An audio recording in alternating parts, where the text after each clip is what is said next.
I'm going to do a little video on C-series chainsaws.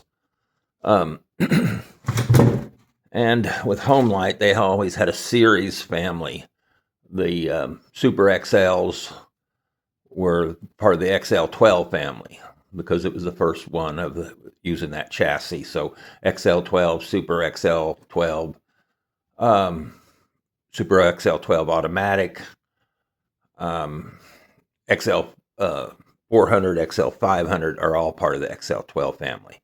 And these bigger saws started in 62 with the C5. Following year in 63 came the C7 and C9. And 65 came the XP1130, which was an auto oiler. It was an auto oiler with manual override, 100 cc. The C5 was like 77 cc. The C5 was 77 cc.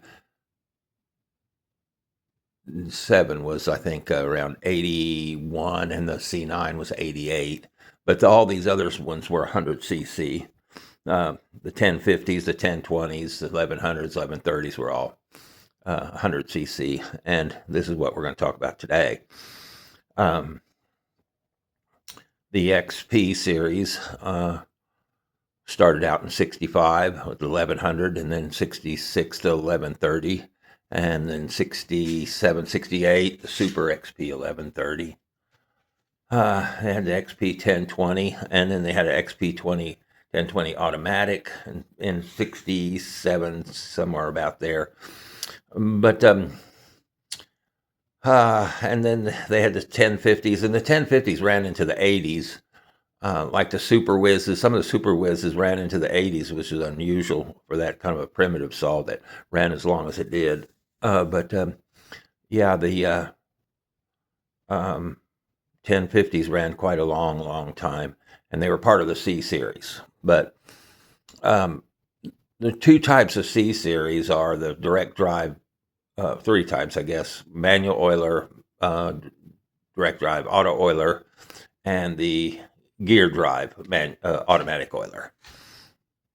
And if you notice, the gear drives all have the tank on the top.